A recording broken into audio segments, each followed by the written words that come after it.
Hello friends, आज के इस वीडियो में हम बात करेंगे कि एसआईपी और म्यूचुअल फंड में क्या डिफरेंस है। मैंने पिछली वीडियो में आपसे डिस्कस किया था कि मैं एक इस तरीके का वीडियो लाऊंगी जिसमें ये डिस्कस करेंगे कि एसआईपी और म्यूचुअल फंड में डिफरेंस क्या होता है। वैसे तो ये बेसिक सा क्वेश्चन है, पर फिर भी कई लोगों को नहीं पता है कि इन दोनों में डिफरेंस क्या होता है।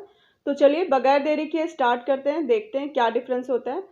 तो सबसे पहले ये समझते हैं कि म्यूचुअल फंड होता क्या है। कि लोगों के जो पैसे लिए जाते हैं वो अलग अलग जगहों पे इन्वेस्ट किए जाते हैं एक तरीके से, जैसे सिक्योरिटीज़ लेने में, बॉन्ड लेने में, स्टॉक में, इन सब जगहों पे इन्वेस्ट किए जाते हैं। तो एक तरीके से आप कह सकते हो कि वो हमें वेल्थ प्रोवाइड करने के लिए वो पैसा जो है वो लगाया जाता है। ये जो म्यूचुअल फंड होते हैं इनमें फंड मैनेजर होते हैं जो सारी चीज़ें रेगुलेट करते हैं और इनको एएमसी के थ्रू जो है वो रेगुलेट किया जाता है।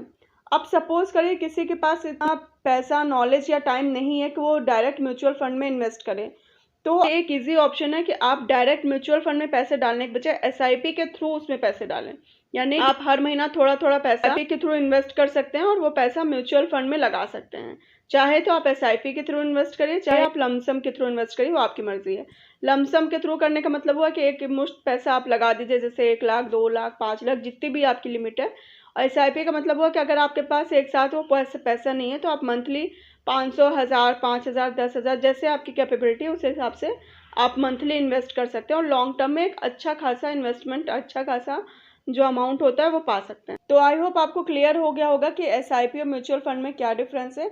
अगर मोटा मोटा बात करें तो म्यूचुअल फंड में अगर किसी को इन्वेस्ट करना है तो एसआईपी के थ्रू या लमसम के थ्रू इन्वेस्ट कर सकता है, यानी आपका पैसा वहीं जाएगा।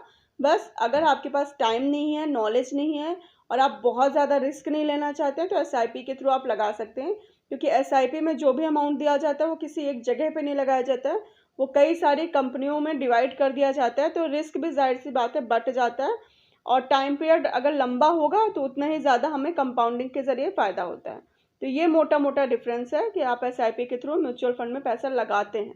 म्यूचुअल फंड में ही पैसा जाता है पर वो एसआईपी के थ्रू जाता है। तो आई होप आपको क्लियर हो गया होगा। मैंने पूरी कोशिश की है कि आपको आसान भाषा में बता सकूं। अगर फिर भी कुछ कन्फ्यूज़न हो तो आप प्लीज़ कमेंट बॉक्स में मेंशन करिएगा, मैं नेक्स्ट वीडियो में वो चीज़ ज़रूर क्लियर कर दूंगी। अगर आपको वीडियो पसंद आया हो तो प्लीज़ आप चैनल को सब्सक्राइब करिए, इस वीडियो को लाइक करिए, ताकि मुझे भी मोटिवेशन मिले और मैं इसी तरीके के और भी वीडियोज़ ला सकूँ। तो चलिए मिलते हैं नेक्स्ट वीडियो में। Bye bye and take care.